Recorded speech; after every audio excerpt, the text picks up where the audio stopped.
Welcome back to SoulBack. This is the R&B podcast. Kyle here, Tom and Ed. What's going on, guys? What's up, players? What you up to? What's up, guys? Ed, I'm sorry to say, but you missed out on a great Carl Thomas episode last week.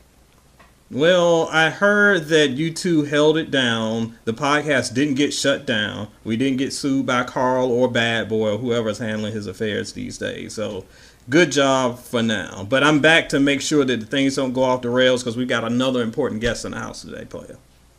Listen, man, I just at least hope Churches gave you some free chicken, and that was better than the Carl Thomas Well, podcast, first of all, if we're gonna do chicken, can we at least do something better than freaking Churches? They don't. Do they even put seasoning on their chicken? It just tastes like fried.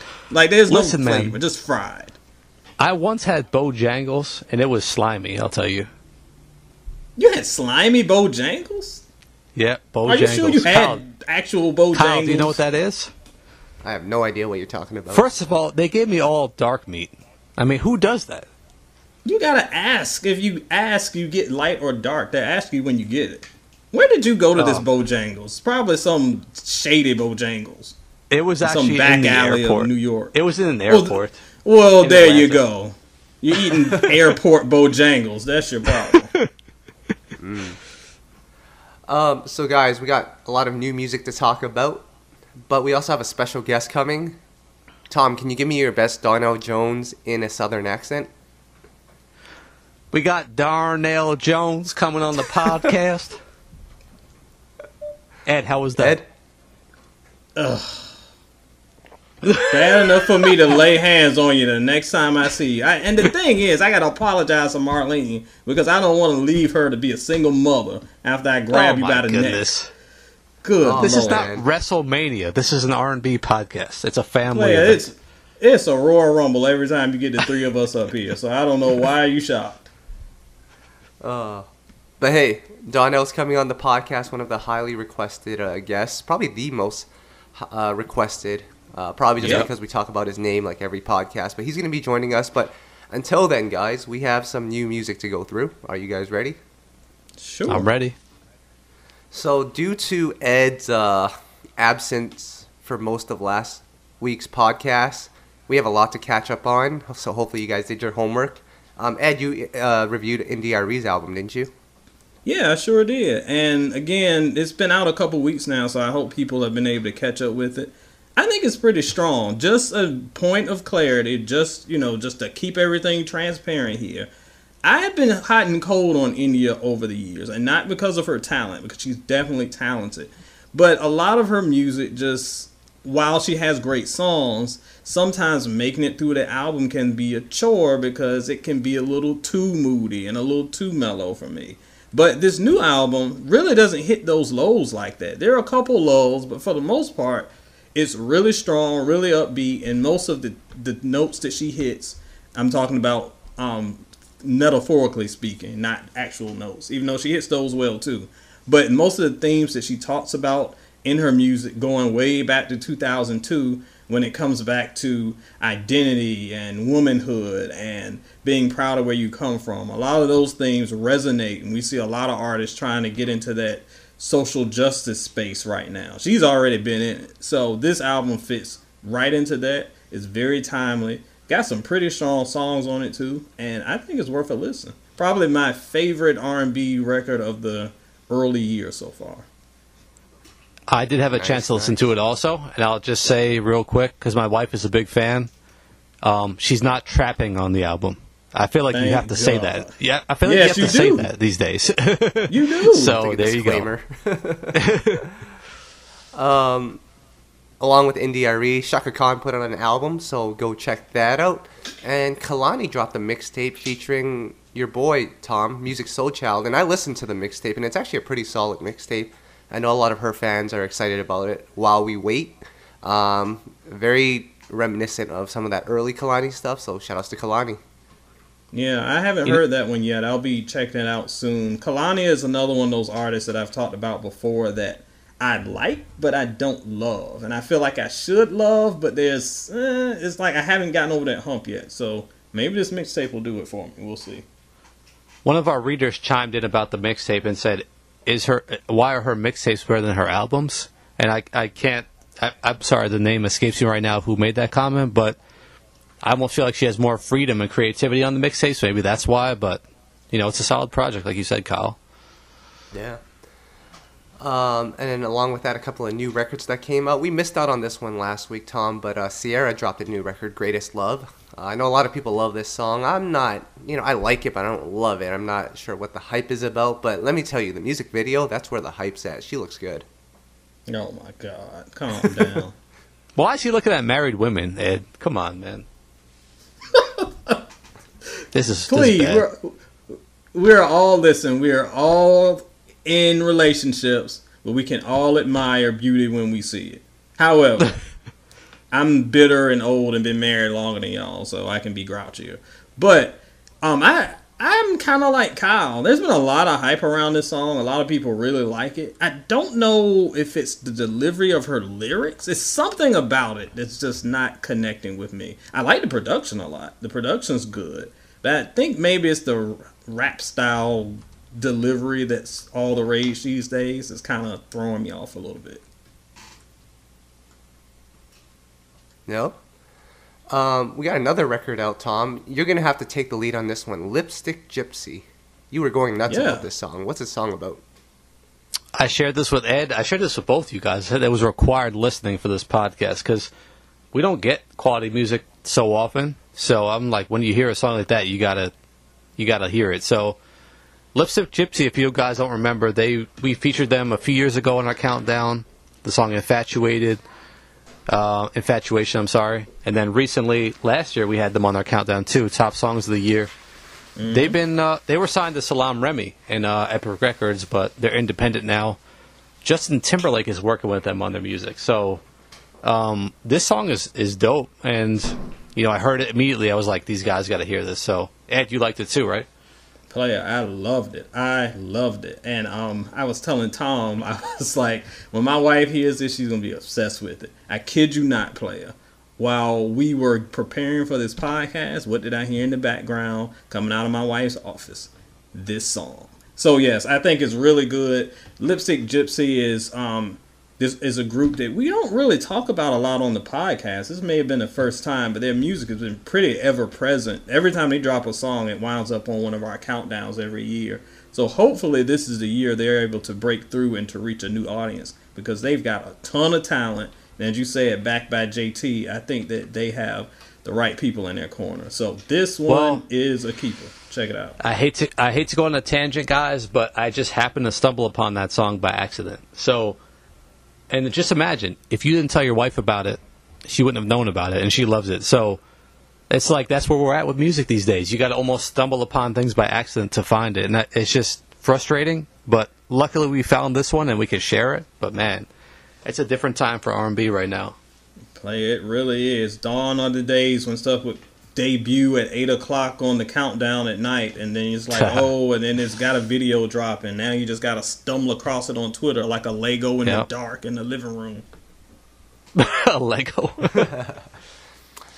Well, not to get on my DJ Soul Child, but I'm going to. This song, first and foremost, is an instant classic. And what? For anyone you that said that? Oh my goodness. For anyone that doesn't know this song, we consider them lazy, and there's good R&B out there. They just have to look for it. That's my best. That's my best DJ Soul Child impersonation right there. Can I impersonate him real quick? Real R&B isn't back. It never left. There you go. And if you didn't know that, you're an idiot. Well, I mean, he's not wrong, but I can't wait until Soul Child eats y'all up for this. I'm gonna get my popcorn and love it. Well, when Soul Child comes, that'll be When I'm Gone, which is ironically the same title that Brian McKnight has on his new song, When I'm Gone. Oh, look at this. Look at this. Check out that segue. Thank you.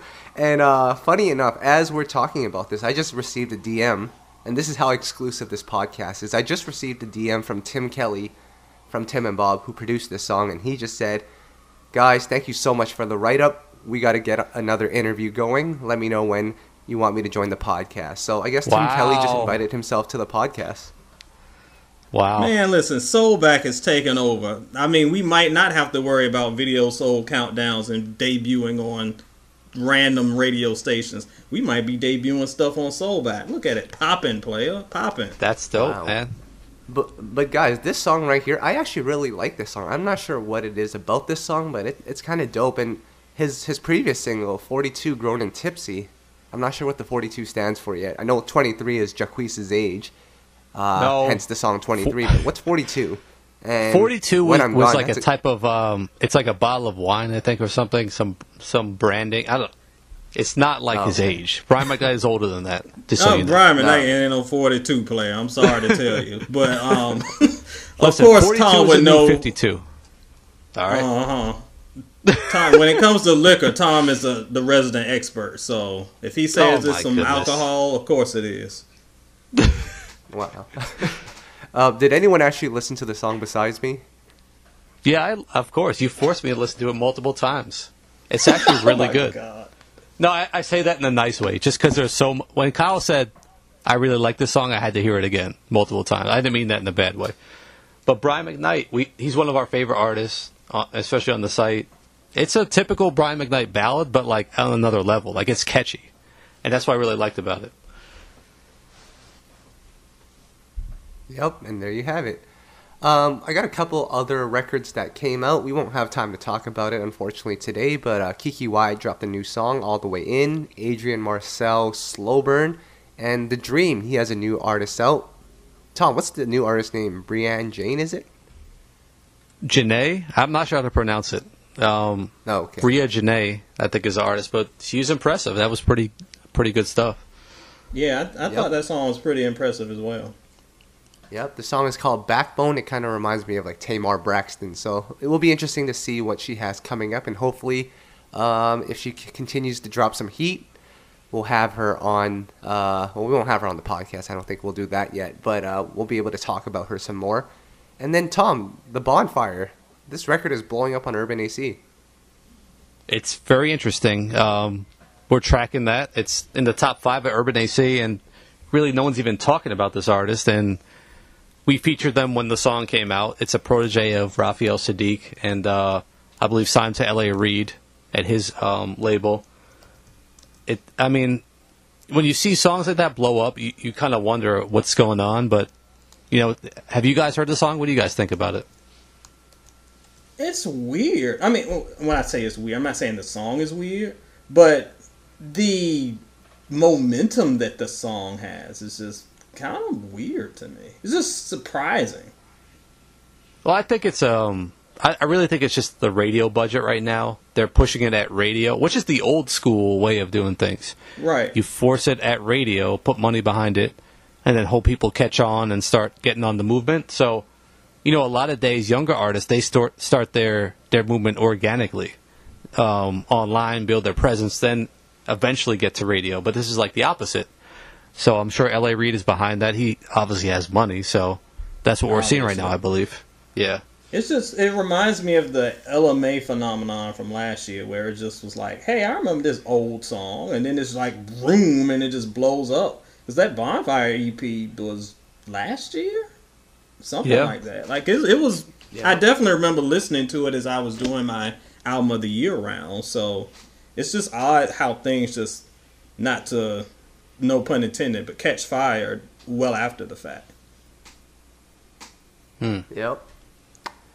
And just for some insider news, Avant and Jagged Edge are both set to drop new songs. Actually, Avant's song, if you try to look for it, it's probably on the internet, but he hasn't officially released it to streaming sites. And Jagged Edge will be dropping a new song. And Tom, you posted the news about this Jagged Edge song, and everyone wrote, I hope it's better than the last album. Was the last album really that bad? I want to hear Ed speak about Layover, the last album, man. Could you chime in on that one? Because this is a, we don't like to diss anyone, and you know I got soul. Ed, I want to hear you. SoulandSero.com, E.T. Bowser on Twitter. Yes, I have no problem dissing you. Look, I mean, I love J.E. J.E. has been on the podcast before. I love J.E.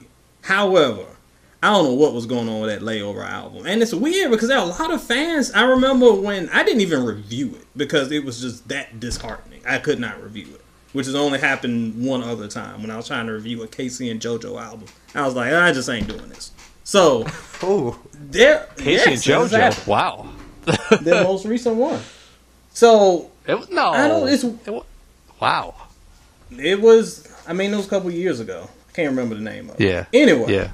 There are some fans that really, really like this album. I'm like, Playa, what are y'all listening to? It sounds really rushed. It's really auto-tuned. It feels like something that just got slapped together one night after the club.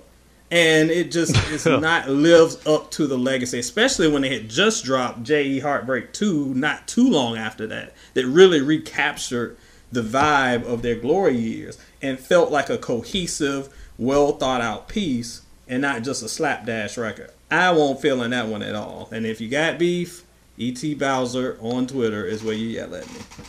Well, I'll just chime in with some of the fans' comments. Just briefly, don't use autotune if you don't need it, and don't call women the B word. I mean, come on, you don't.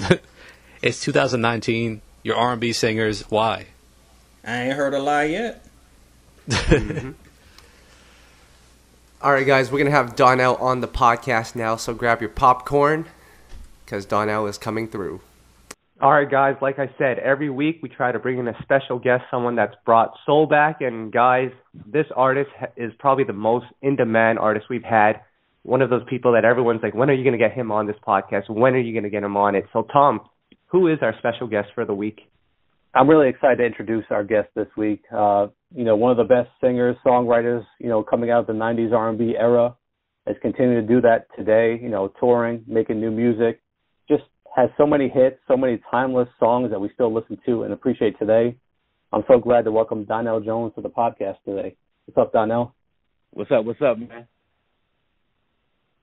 Thanks for joining us, man. And I'm gonna hit you right off the bat. A lot of people we've seen a lot of people mispronouncing your name, man. I don't know what it is, but I don't know if you've seen this. People are calling you Darnell Jones. Have you seen that? Yeah, I see that a lot, man. They call me What's up? Darnell Jones. What? Donald Jones. They spell it with two N's. I mean, it's crazy. But over the years, man, I've gotten used to it, man. We chalked it up to spell check. So I mean, because everyone knows Donell Jones. Yeah. Oh man.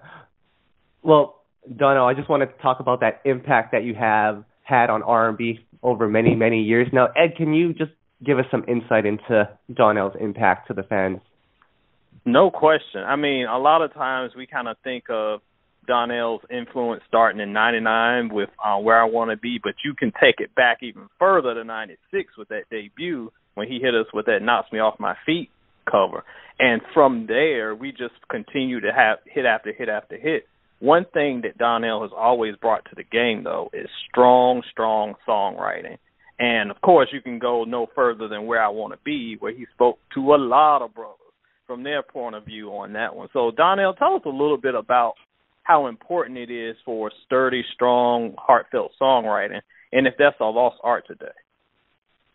Well, I mean, to be honest with you, man, most of my songs and the way I write songs is purely from personal experiences, things that I've been through, or maybe I'm sitting with a friend and he may tell me something that's going on in his life and it may spark a song. But I always believe that when you speak the truth, it resonates with people a little bit more than, something that's made up. Right. And we just had Carl Thomas on last week, and we were talking to him about his song I Wish and how you never heard of lyrics like that. And like you had similar songs where people don't touch on those topics nowadays. So that's why, the music you left us with and gave us in the 90s was so impactful. And we just really still always want to hear that today. I appreciate that, man. Like I said, man, for instance, like that song Where I Want to Be, I was living those lyrics at the time that I wrote that song. So I think that's why a lot of people loved it, because it was my actual truth, word for word. It was something I was really going through. And instead of having that conversation with the young lady that I was with, I just got it out in song. And I think that's why it really resonated with a lot of people, because, us as men, we tend not to say exactly how we feel. And I think a lot of brothers really appreciated that record because it kind of spoke for them. You know what's interesting, man? I'm out here in New York City, and I used to hear people driving by, windows open, blasting Where I Want to Be. You know, songs like that, Vulnerability. You don't hear that nowadays, blasting that R&B that shows that type of side of things. So, man, what do you even remember about that era and what it was like having a hit like that and just having, you know, that type of music out? I mean, I love the 90s era because, you know, you had people like myself, Maxwell, Joe, it's so many, man. But we all had different styles. Eric Benet, Brian McKnight, everybody had different styles of R&B, and nobody was really trying to be like each other, and it was just a beautiful time in music. And I don't know if we'll ever get there again, but I really, you know, my thing is I don't really knock the younger guys for what they do, because when we first came into the game, you know, it was like hip hop and R&B. We sung over a lot of hip hop tracks, and we also sampled a lot of records. And you know, the older generation kind of didn't like that. So I never wanted to be one of those guys that looked down on this younger generation and kind of knock what they're doing. You know, because you know we went through that too. So I just really love the 90s music, man, because it was just something like it really touched the hearts of people. We were really singing about love, and you really don't have that today. But I'm sure we'll get back to it. Absolutely. And I got to ask you, you know, bringing things up to date, you were in the news recently. You did a show out in London with our good friend Jon B, and talked about having a collaboration together. You know, we shared that information with our fans and our readers. Man, that was probably one of the most viewed articles we had in a long time, because people are so excited about that. Talk about that a little bit. Oh yeah, man. John hit me up, man, some months ago, and he was like, "Yo, well, right after these Soul Train Awards, actually he hit me up before the Soul Train Awards about doing a record together, and I was really interested in it, man. And it just seemed like this is something that we're supposed to do, because right after he asked me that, then the Soul Train Awards hit us up and wanted us to do a segment together. It just seemed like everything it's meant for this record to happen, because everything that we were doing was kind of like together. So it's a beautiful record, man. John wrote it. It's going to be his first single. It's called Understand. And like I said, again, it's beautifully written. We're about to shoot the video sometime next month, and I can't wait for people to hear it, man, because it's exactly what we're missing in R&B today. The lyrics are very strong. It's not about sex. It's about true love. It's about, you know, proving to your woman that I made some mistakes in the past, but I want you to understand that, you know, I'm a different man now. You know, I want to show you that I can be the guy that you always thought I could be. And I think that's very important for us to speak like that to women and treat women right these days, because, you know, they've been here for us, man, you know, and they deserve more than what we've been giving them in the past. That's amazing, man. We can't wait to hear that. Ed, that sounds like the type of R&B you want, right? Man, that's the type of R&B. I'm loving this convo, man. And I want to go back a little bit to something that Donell touched on that I do think is missing in music today, when he mentioned the different artists of his era. Like a Donell song didn't sound anything like a Joe song, didn't sound anything like a Maxwell song. Like every artist had his or her own individuality. And having that, even when you have a coming together of two artists, when you got a Jon B or a Donell on the same record doing the same song, there's still a distinction between the two sounds. Donell, tell us a little bit about the process of going in there when you're doing a duet with an established artist like a Jon B, and how you're still able to do Donell without being absorbed in Jon B. Because in some art, and again, don't want to hit on too much of the younger artists today, but so much of the music we hear, no matter who it is, rap or R&B, it just sounds so similar across the board. But having that distinct, not only vocals, not only presence on the record, I think is being lost. So is there art to that? I mean, like I said, when John sent me the record, of course, you know, he sent it to me and he was singing I sing the first verse and he sings the second verse. So I mean, quite naturally, I heard him singing it so I can get the gist of how the song goes. But when we sat down and discussed it, he was like, "Yo, man, don't, you know, just listen to the words, but take this record, man, and make this you." And that's exactly what I did. you know, like the way he was singing it, I sang it totally different because, you know, I'm coming from a different space. The words he was saying was, I really connected with it because it's how I'm feeling today. So, I mean, I had a strong connection with it, and I made it my own. And when he got it back, he was like, yo, dude, like this record almost sounds like your record, you know, because I put my all into it and I gave it what I would do. And then when you would hear his verse, you'd be like, wow, he did the same thing. But, it's his record anyway, but it's like two guys singing from two different perspectives, but it's on one song. That makes it really special. That's dope. Absolutely. So, Donell, we got to go through your discography. And what I want to do, guys, Tom and Ed, you guys can go after me. But, Donell, I'm going to name a record of yours. And this record in particular I want to ask about because I need to know how long it took for you to put this song together. Because the song I Want You to Know, it's not even about, vocally or lyrically. It's just the vibe that song brings with the harmonies and how that all came together. So how long did that song take? And just tell me about that song a little bit, because that song's amazing. I remember quite vividly how I wrote that song. I was living in Teaneck, New Jersey at the time, and my mom and my sister and everybody was down in the basement with me while I was making the music, and I just had asked everybody to leave out the studio. I just wanted to really, really focus on these lyrics, and it probably took me about a day or so to make the record, but it was something about that record that what I was trying to go for was it had a Michael Jackson type of feel, and it had an Isley Brothers type of feel as well. And the lyrics were just something that came to me, man. Like, I really can't explain how I came up with it. And that goes for all of my songs. I don't really know how I come up with it. It just comes to me. I just feel like I'm an antenna, and the signal just comes in, and I just write whatever is on my heart at that time. So it would be kind of hard to explain how I did it, but it just felt good when I was doing it, and that's one of my favorite. I think that's probably my favorite record of all time that I've done. Wow, Oh. Really? Mine too, actually. Ed, what song do you have for Darnell? I got to go back to 99, and I got to go back to the space I was in. And I got to hear the story behind this one, Donell, because I know you got a story. Shorty got her eyes on me. So, look, I'm a little older than these other two brothers. So, 99, this is around the time I was doing the club thing. I'm married now. I'm chill. But, you walking through the club, this song going through my head as I'm seeing whoever's looking my way. So, tell us if that was a story behind that, if that was experience, if that's one of your boys telling you what happened the other night, because you had my whole crew singing that hook. Actually, man, that was a song written by me and Eric Williams, formerly of Blackstreet.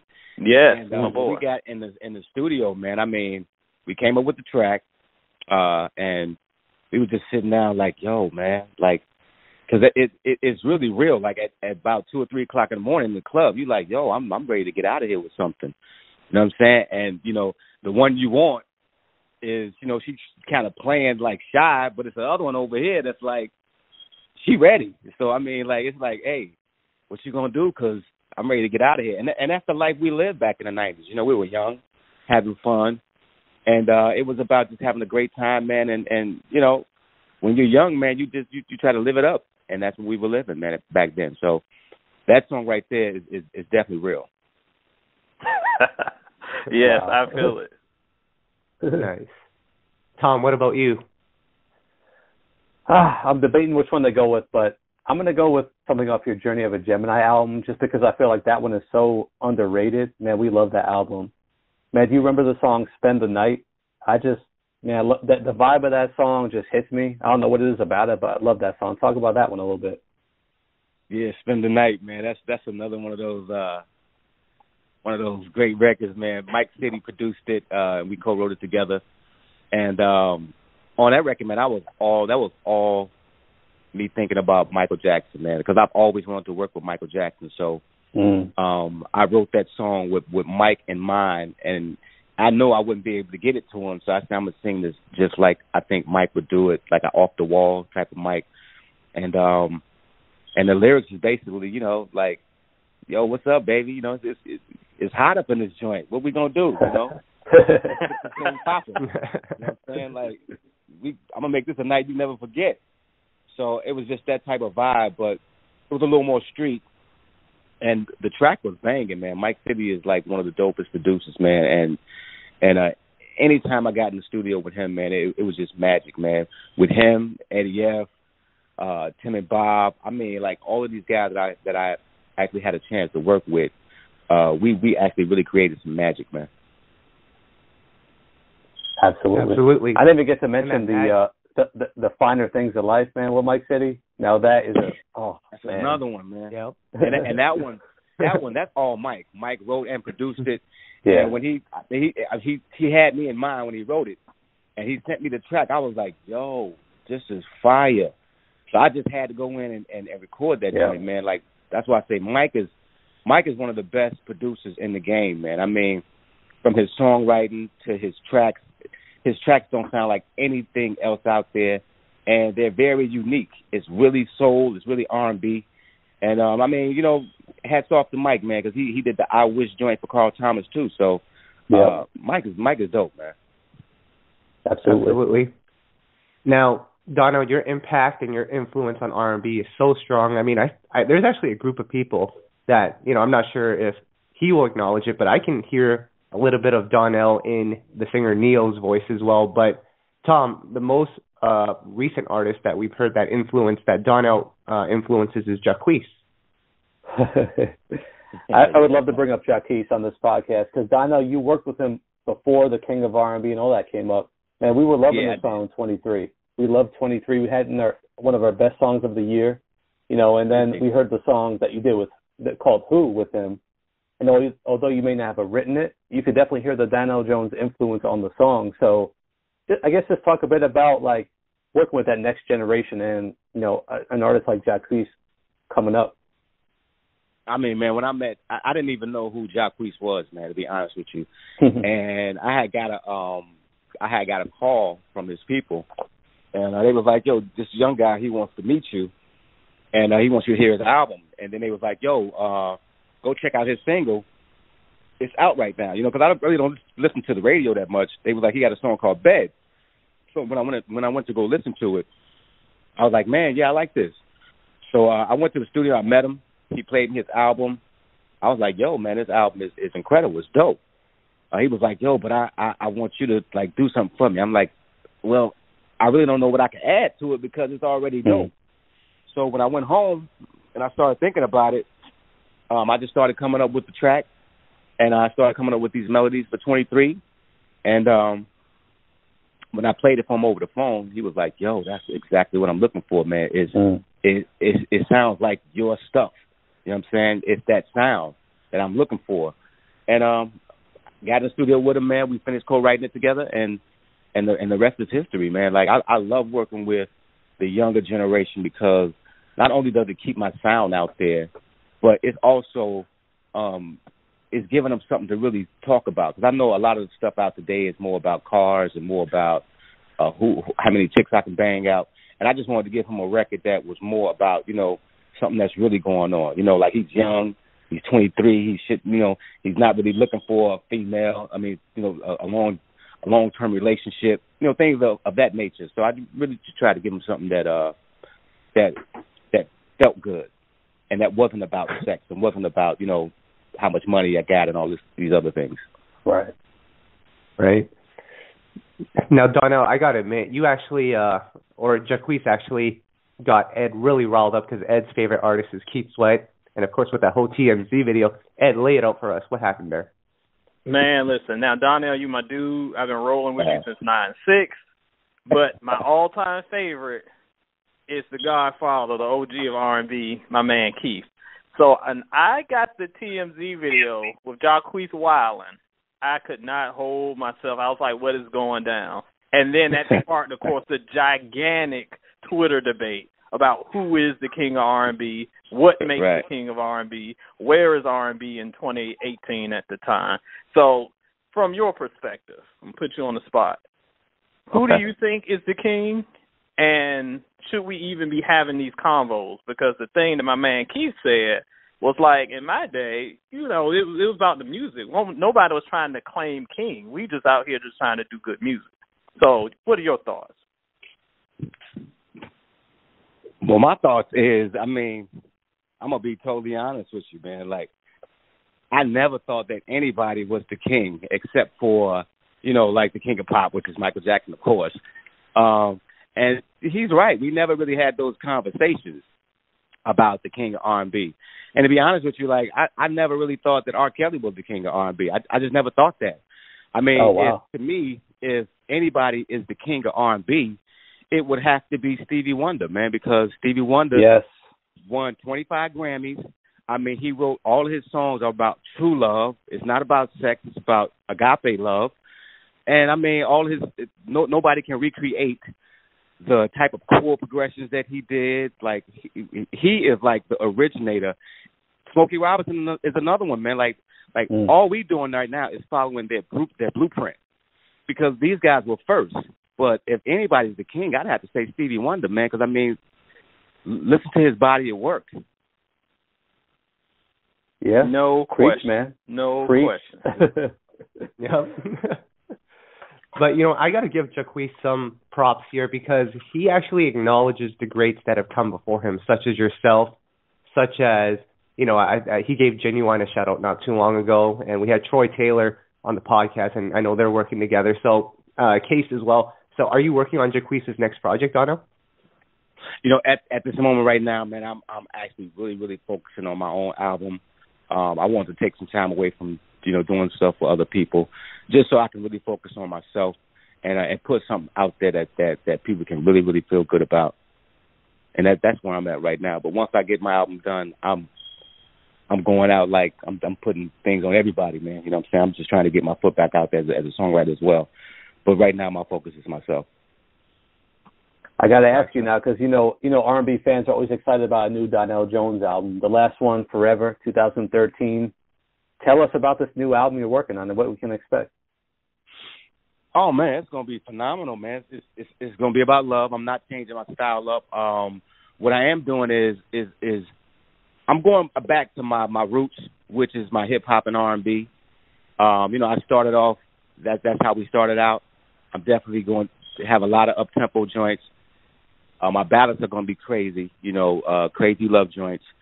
And I'm going to do a little bit of social conscious stuff on this particular project, too. Just things that make us think, you know. So that's where I'm at right now. Well, let me ask you this, because a lot of 90s artists, they're kind of caught in the middle of, do I make a sound that's commercially viable for radio, or do I stick to, you know, what the sound I came up on? Like, where are you on that, and how do you think about that when you go into making an album? I don't. I just do what comes to me. You know, like I said, I feel like I'm an antenna, and whatever comes my way is what I'll do. I'm definitely not trying to chase what I did before, and I'm definitely not trying to do what they're doing today. I mean, it's just going to be whatever comes to my heart. It'll be a mixture of whatever God blesses me with, and that's how I'll go out there with. That's dope. Gotcha. So, Ed, I got to bring this up. I mean, we're going to talk about it separate, but I want to hear Donell's input as well. Ed, you've seen the video of Ella Mai and Aretha Franklin, right? You know I have, and you know I have been as well over on the Soul and Stereo Cypher on Facebook. It's been heated discussion about whether Ella Mai, for those who missed it, Ella Mai was presented with the opportunity to name 3 Aretha Franklin songs. Poor girl couldn't do it. So the conversation was, should she have been able to, or shouldn't she have been able to? So, Donell, before I let my boys weigh in, what do you think? Is it a mark against her for not knowing at least 3 tracks from a legend, or is it just kind of an antiquated thing right now? I think it's kind of ridiculous that it would even be discussed because she's young, man. I mean, you know, she's not from that era. And, you know, maybe she probably should have did a little bit of homework to find out who Aretha was. But I'm sure she didn't even know the question was going to be asked. And, I mean, maybe that's not who she listened to as a kid. You know what I'm saying? Maybe that's not one of her influences. So I mean, you can't put a strike against her. Ella Mai is dope. Her album is incredible. She's added something to the R&B world. And, you know, I just think it's kind of crazy that people would even, like, get on her about that. Because, I mean, of course, Aretha Franklin is the queen of soul. But, I mean, we can't give a strike to Ella Mai for not knowing any of her songs. Because, you know, I mean, there's some songs that I don't know from greats. So, I mean, that's nothing.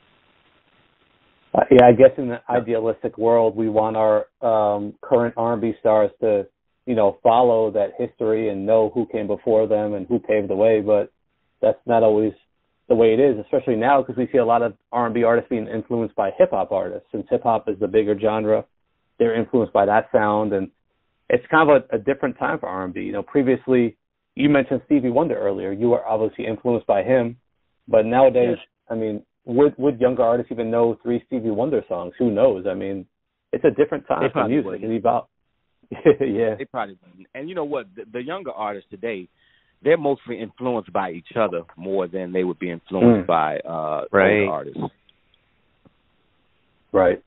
And yeah, it exactly makes sense. I mean, it's a different time in the music industry, like we said. Let me ask you this, though, Donell. Like, just going back to your new project, like I said, it's been some time since your last album. And we talked to a lot of 90s R&B artists on this podcast and artists who came up from that era where albums used to come out every couple years. They'd sell platinum, and it was like, you know, so much success. It's a different time. We see the music sales that are going on right now. It's kind of scary because people aren't supporting. People are streaming. For you as an artist, you know, how do you look at releasing new music? You know, like Jon B, for example, he hasn't put out an album in probably 6-7 years. He's just focusing on touring because that's where the money is. How do you view that portion of things? I mean, you know, I would love for people to support the album. I mean, that's our goal. Our goal now, I mean, these days now, we're putting out our albums ourselves. So that's the great thing about it. We don't have the money that the public spends on these albums now will come directly to us. So it's not like you're supporting something else. You're actually supporting the artist. That's why we definitely need the support from our fan base. But what was the question again? Because I got lost. I'm sorry. Just like, do you think it makes sense to release new music nowadays? Because you could just tour. I mean, you could just stay on the road, make a lot of money off touring. You don't have to, you know, put out an album because people aren't buying albums. That's why a lot of artists aren't doing it. So what makes you, you know, how do you view that? I mean, I view it as, and you're totally correct. I mean, we really don't have to put out another album because most of the time people want to hear the hits when you're going on tour anyway. But I mean, I do it. I can speak for myself. I put out albums still because I love making music, man. I love the art of being in the studio and actually coming up with something brand new and then being able to go on stage and watch people react to it. So, I mean, for me, it's just the art of making music and performing and writing songs. I love that. So that's something I'll never stop. I mean, I'm hoping that, you know, people will go out and support and buy these records and, you know, and not just download them for free. I mean, because, you know, at the end of the day, man, we are sitting here for countless hours, you know, working on music. So I really feel like, you know, we do deserve to be compensated for what we do. Right. Yeah, and I'm glad you brought that up because it's often debated among fans. It's like a lot of artists who, not only just legacy artists, but artists who have a big catalog of hits, they're like, well, why do they even need to record? And I think one thing that's often missed is these artists that we love, at the end of the day, they're creators. And their outlet is creating music. So hits come and go, and, you know, everybody wants a hit because everybody wants everything that comes along with the hit. But for a lot of these artists, and I'm sure you can relate, Donell, this music is what they are, and they have to be able to create. So sometimes it's not always about making that next where I want to be, but it's just expressing yourself in that time period where you are right now. So whenever an artist that I love comes out, I got to support. Exactly, man. I mean, you hit it on the nail, man. Like, if you were to listen to all of my albums from the beginning to where I am now, you could hear the growth. You can hear exactly where I am in my life right now at that particular time. And for me, that's my therapy. That's my way of talking about my life and talking about where I'm at. And that's just how we are as artists, man. Or songwriters or, you know, producers. We just try to get out what's in our hearts.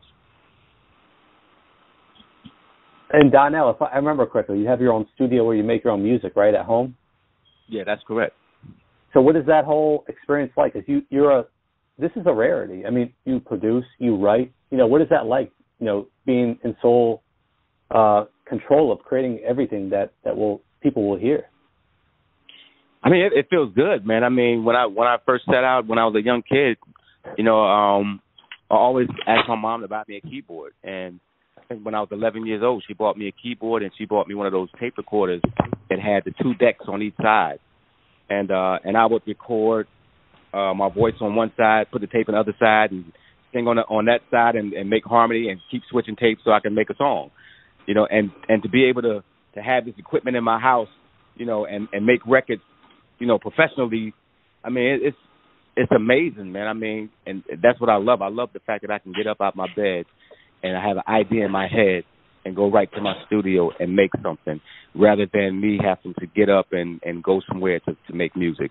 So, I mean, it's awesome that I can do that. And I appreciate where technology is now that I can do it at an affordable cost. Absolutely. Nice. So, Donell, before we wrap things up, I know you're running short on time here, but this is a question we ask every guest that's rolled through the podcast. It's kind of an interesting question, but I'm just going to throw it out there because Ed's favorite artist is Keith Sweat, as you know. Tom's favorite artist is Musiq Soulchild. So if you were to choose between the two of them, someone to listen to, who would you go with, Keith Sweat or Musiq Soulchild?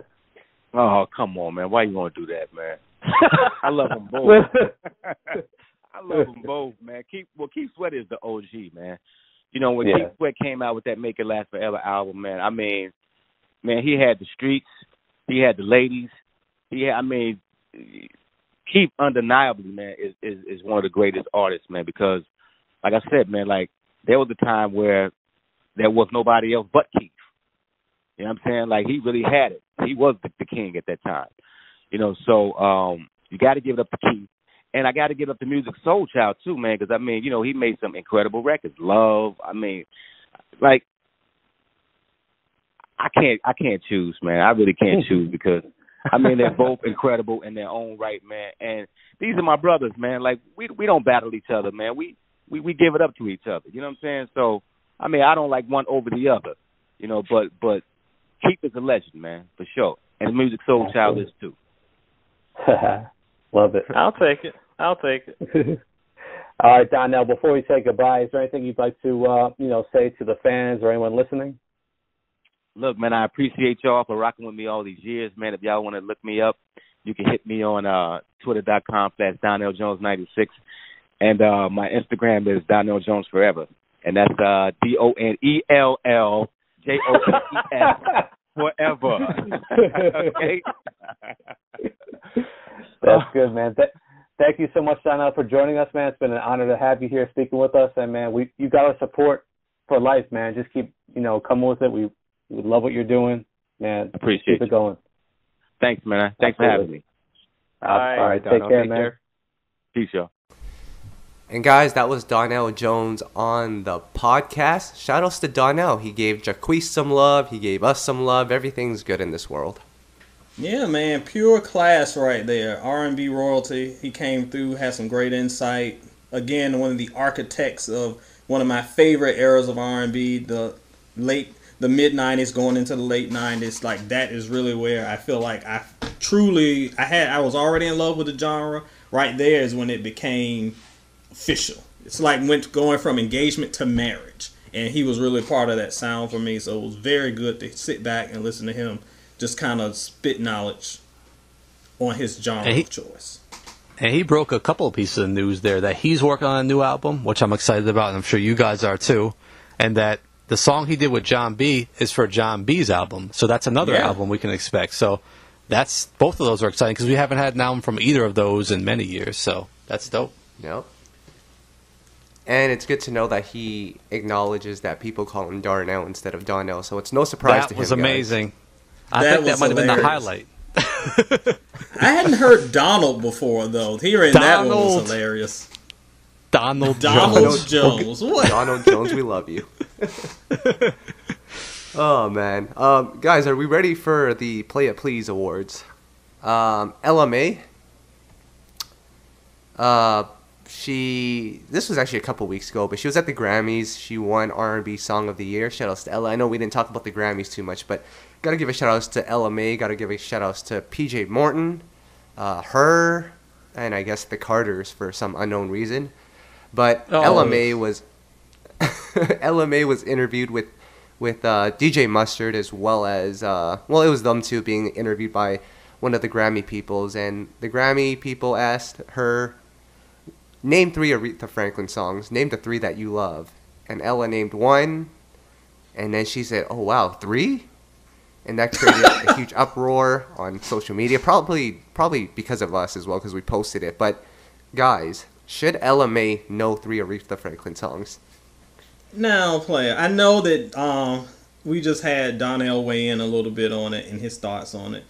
I mean, I get where he's going, and I don't disagree, but here's my thoughts. I don't think that, first of all, it is unfair as a reporter, not just some weirdo on the red carpet, like from a real reporter. That's who you're talking to. It was an unfair question because you don't ambush somebody like that. That's unprofessional. So I could have rolled up on it and been like, name 17 Chingy songs. Like, why? You're just trying to put somebody on the spot. However, here's my thing. I know that she's young. I was young. I was once young. Even though I probably came out of the womb fussing like I was 70. I was once young. However, if this is your chosen profession, to know 3 songs of arguably the greatest artists of all time is not an unreasonable task. I mean, Respect, Natural Woman, A Rose is Still a Rose if you want to get more recent, Daydreaming. Come on, y'all. Like, this ain't hard. But I think it just goes to show, unfortunately, that to me it shows we're losing a little bit of our history. Because I guarantee you there would be an artist from the early 2000s that could name 3 Stevie Wonder songs. Because that showed that R&B's history was still impacting their music. In 2019, the groundbreakers, the trendsetters, the legends who paved the way from us, we're forgetting about them. Instead, we're looking to the almighty wisdom of the Drakes of the world. And I think that does R&B a disservice. So while I think the question was a little bit of an ambush and was a little bit unfair, it does show that we are losing what made R&B R&B. I don't want in 15 years people are like, who is Stevie Wonder? Because that, I feel like, is the path we're going on. So, yeah, she should have known 3 songs. Sorry. All I know is the next time I interview someone, especially a younger artist, I'm going to be like, all right, name all 5 members of High Five, or else you don't love R&B. Man. I can name one.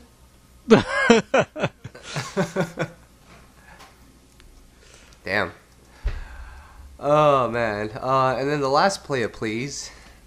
I'm scared about this one. But, Tom, let me ask you a question here before we get started. Okay. You work hard, you earn a salary. What do you do when you're not satisfied with your salary? Oh, my God.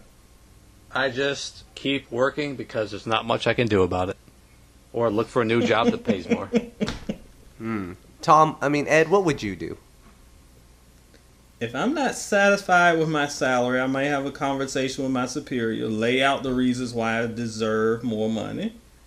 Or what I could do is get 2 of my friends from my podcast to suit up, roll up on a brother, and then claim to be the gay Tupac. But I don't know. Oh.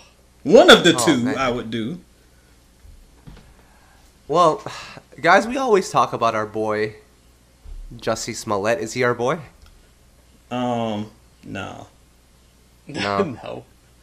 Well, on previous episodes, we talked about how come he hasn't made it into R&B. He's on a hit TV show, has a lot of buzz for going for him, but it just never panned out. So, to go from that conversation to this, guys, I think just like the R. Kelly thing, there's no way he can recover from this, right? Right? Okay, Playa. Before I begin, y'all know the drill. Send your hate mail to E.T. Bowser on Twitter. Again, a point of clarity before I get on my rant. The news of this bizarre case is like literally, I'm sure there's been new news posted since we've been recording this, because it seems like every 3 hours there's some new news to drop. So by the time you're hearing this in your ears, once this premieres live, who knows what has happened? I mean, for all we know, Terrence Howard is like gone to jail for shooting somebody. Who knows? Because the story is insane. However, 2 points, and then I'm going to be done. I'm going to take my seat like an old Baptist minister. Number one, I think the most important thing that this has taught everybody in this ridiculous saga is to please wait. Going back to what I said about Kelly. Y'all, we got to wait until the facts drop, until we start spouting off and yelling at people for not supporting people. And you got some blogs and some think pieces that I've read, and I'm not going to name them because y'all going to get mad, who were screaming because you men aren't defending him and you're part of the problem. And then all of a sudden we find out that he may have made the whole thing up. And we are so busy trying to shame each other in the name of our causes that we miss out on what was supposed to be this man's apparent story of abuse. We should have been supporting him, not attacking each other. Then the facts come out, and it is what it is. Now, again, when we started recording, the last thing I heard was that even though we heard a couple days ago that he and his boys from Empire were hired with some $3,500 check to beat the crap out of him, now the story is, no, he wasn't. That check was for them to help him get abs for some music video that he was working on. So who the heck knows what's going on? But the point is, y'all, we got to let these facts lay out. We got to let the story be told. And just take 5 minutes from slandering each other on the social media until we get the actual truth. Because who knows? Nobody knows what the real is until the facts get there. Everybody chill out. That's all I'm saying. Fair enough. So we'll see what happens as this saga continues. But Ed, I think that's it for this week. I mean, what's going on with So in Stereo? I mean, you do a lot. Where are the love letters? I need to see another love letter. Oh, Playa, we've got more love letters on the way. I think we should have a new one posted up by the time this posts, as well as, and this one has been a labor of love, dog, I have ranked the discography of Babyface. So when we were having those conversations a few months back, when we were talking about Donell, those conversations about who should be the king of R&B, there were a lot of Babyface supporters that came out that said Babyface is the king of R&B. Now, we're talking songwriting, true. When it comes to categories of music, he's certainly up there. He wouldn't be my pick, but he's up there. So I went through all 7 albums or so, however many he has, and ranked them from top to bottom. Check out soulandstereo.com. It was tough because his albums are all so good. It's hard to kind of designate which one is better than the other. So go see where your favorite one landed. Fair enough. And as far as you know, I got Soul. I'm not sure what's going on right now. I think Tom just dropped out to like grill his chicken or bake it or something. So we got to find out from him what's going on. But he's got to feed his baby. You're right. We got to ask him how it's like changing diapers. But we'll do that when he's back. But Ed, until next time. I mean, I want to first off thank Darnell Jones for joining us. That was a long time coming. And Ed, yes. we got more coming. We got more coming. I kind of hinted towards it last week, but I'm just going to say it now. We got Montel Jordan joining us on the podcast. I'm not sure if it's next week or the following week, but we're going to have the 6'8" man himself on it. Man, 6'8" he stood. And I can't wait to hear him. He is one of, in my opinion, the most underrated artists of the 90s. Stop calling this man a one-hit wonder. He's got more hits than your fave, I promise you. And we'll talk about that. Yep. And I think we got Tim Kelly, who's going to be coming up soon, and maybe even Donell Jones to talk about his new album. That's why we haven't talked about it yet, because we're waiting on him too. So Donell, if you're listening, come join us. But Ed, I guess that's it for this week. Yeah, that's it. I'll just make me one promise, Playa. If you need a raise, don't get your boys to mask up. All right, I will not do that. But that's it for this week, guys. Have a good week. All right. All right. All right. All right.